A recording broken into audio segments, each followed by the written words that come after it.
La cérémonie d'ouverture de Notre-Dame de Paris est satanique.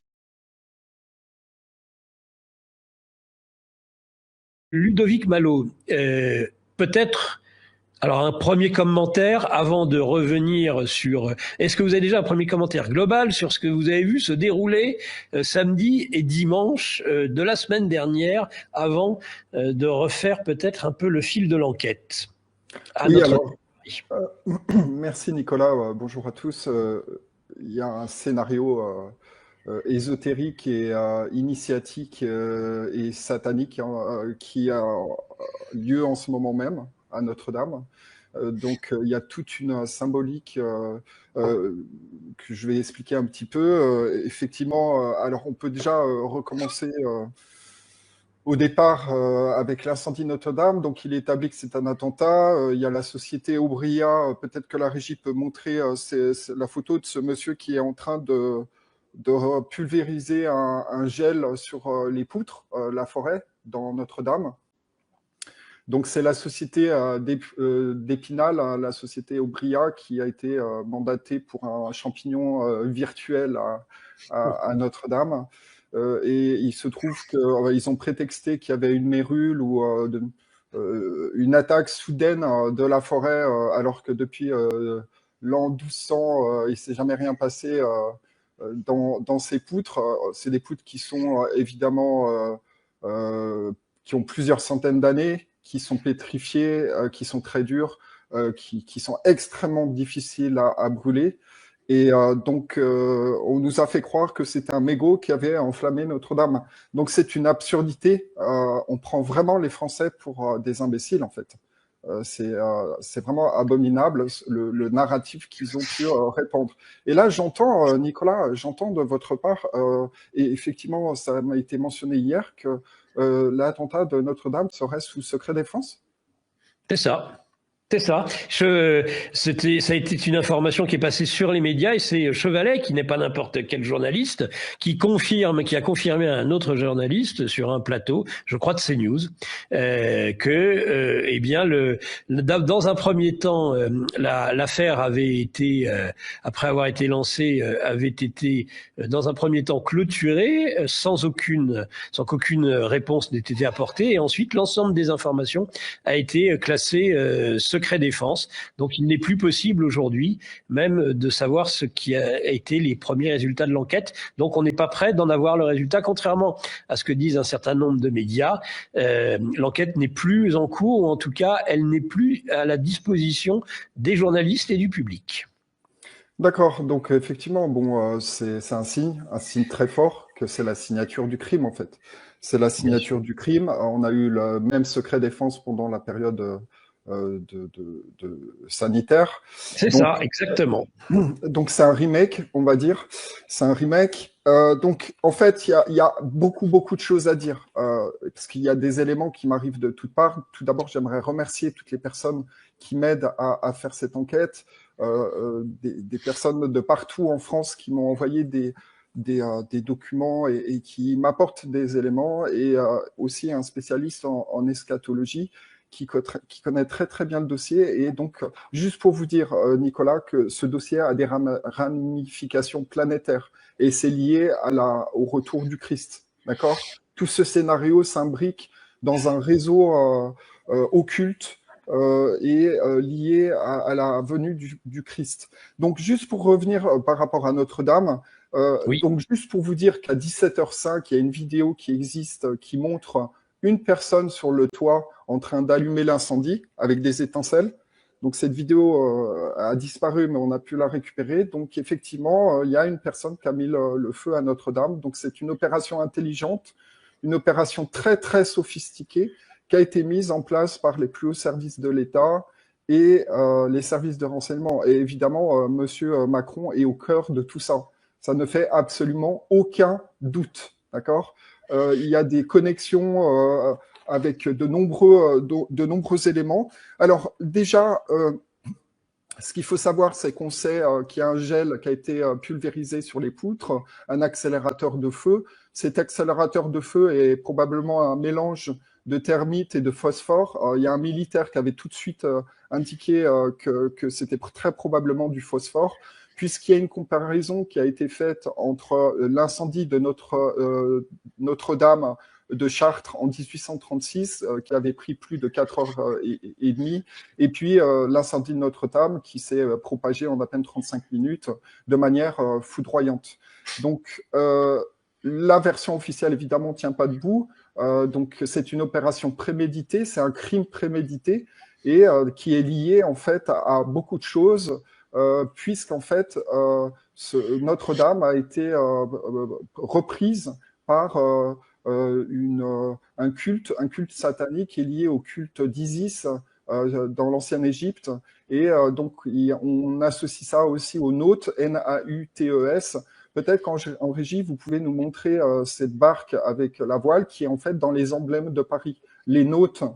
Et puis, il faut savoir aussi que Paris est au cœur de ce scénario qui implique le retour du Christ. Paris, ça veut dire Père Isis. Père Oui, Isis. oui. Donc, il y a le pilier des nôtres qui était sous le temple. Donc, il faut savoir aussi que la cathédrale de Notre-Dame est sur un nœud de Hartmann, un lieu très puissant. Et en fait, donc c'est pas un positionnement anodin. Elle est sur l'île de la Cité, qui est en fait le 0 km où commencent toutes les distances. Le point zéro. Voilà, le point zéro. Donc, c'est un vortex énergétique. Donc, évidemment, là, on bascule tout de suite. Il y a beaucoup d'informations que je vais vous donner qui est de l'ordre de l'initiatique et de l'ésotérique. Hein. On sort du profane. Il faut, pour pouvoir comprendre ce qui se passe, il faut s'attaquer à toutes ces dimensions et il y a de nombreuses ramifications. Alors, déjà, il y a eu des choses totalement anormales et incroyables qui se sont passées à Notre-Dame. Déjà, en 1771, Georges-Louis Leclerc de Buffon, un franc-maçon, a fait poser un sol en mosaïque à Notre-Dame. Donc, il y a des gens qui disaient que les dalles noires et blanches existaient avant. Oui, elles existaient avant parce que les francs-maçons avaient déjà mis un pied dans Notre-Dame. D'accord. On est bien d'accord. Ouais. Ensuite, il y a eu des cloches. Les cloches ont été descendues en catimini en février 2012. En février 2012, moi, j'ai eu des sources et des informations et des vidéos qui montrent que au cœur de tout ça, il y avait un archevêque, Patrick Jacquin, monseigneur Patrick Jacquin, qui était dans l'église et qui coordonnait, entre guillemets, la descente des cloches, mais en catimini. Il paraissait très agressif. Il y a une personne qui a pu rentrer dans la cathédrale. Ça a été pris en vidéo. On voyait donc ces cloches descendre.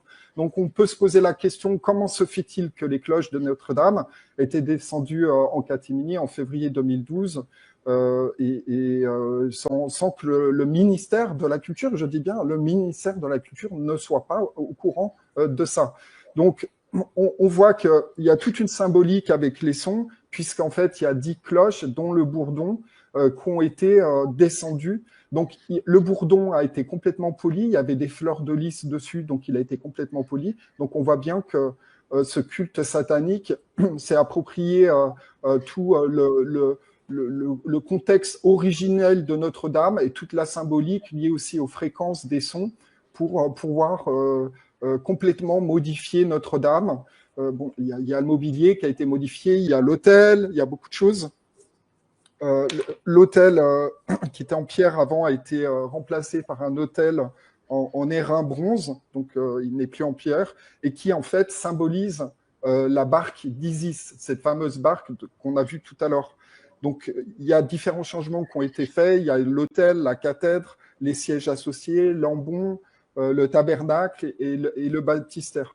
Donc tout ça rentre dans une chorégraphie pour pouvoir, voilà, ça c'est aussi, le reliquaire a été remplacé par une roue kabbalistique, talmudiste, Notre-Dame n'a plus rien de chrétien en fait. Donc il y a un hold-up qui a été fait par ce culte satanique lié à Isis et aux Nautes et qui a pris possession de Notre-Dame pour pouvoir célébrer un événement important. Parce que je le dis, Nicolas, il va se passer quelque chose d'important entre le 21 décembre, qui est la date d'anniversaire de Emmanuel Macron, entre le moment où il a été élu président, c'est-à-dire le 14 ou 15 mai 2017 et le Oui.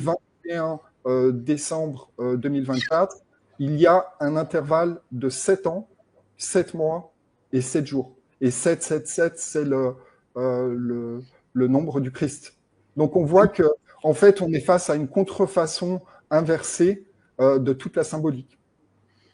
Aussi, les bourdons donc, ont été descendus, enfin, les cloches ont été descendues, soi-disant parce qu'elles avaient des fissures, ou etc.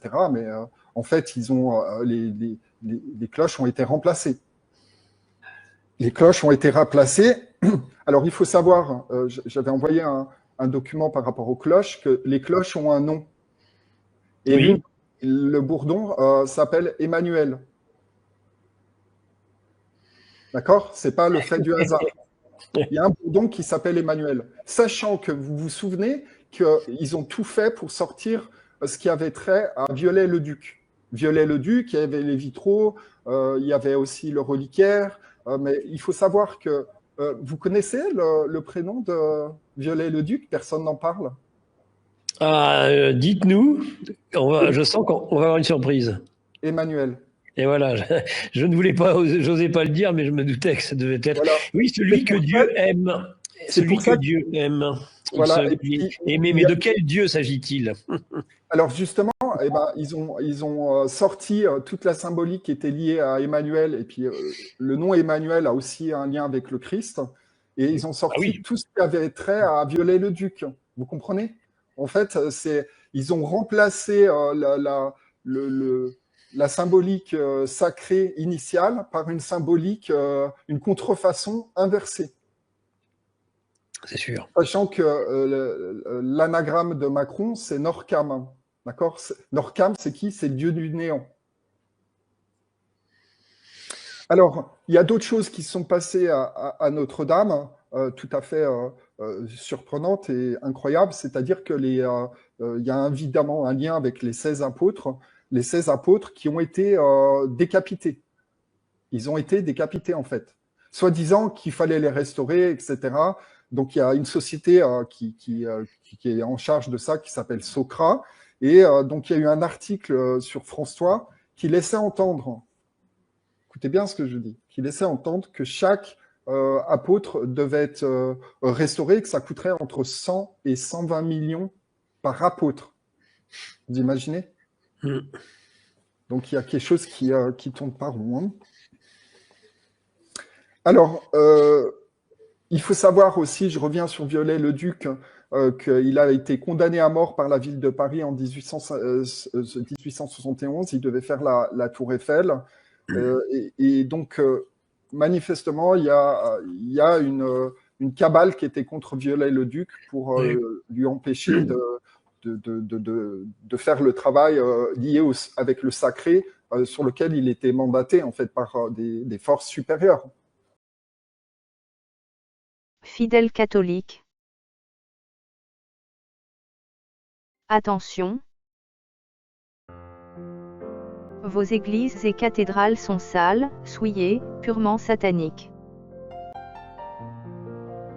C'est Satan qui contrôle vos églises et cathédrales depuis le Vatican. Le Vatican est son quartier général.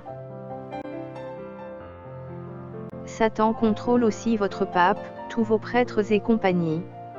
Ils ont vendu leurs âmes à Satan, c'est pourquoi ils vous enseignent des mensonges, faussetés et dérives, leur mission est de vous conduire en enfer. Fidèles catholiques. Attention.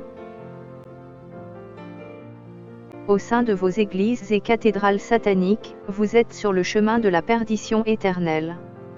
La religion catholique est une porte large, large, large. Vous périssez parce que vous passez par cette porte. Sortez de vos églises et cathédrales sataniques, et venez au Seigneur Jésus-Christ. Le Seigneur Jésus-Christ est le chemin qui conduit au paradis, il est la vérité et la vie.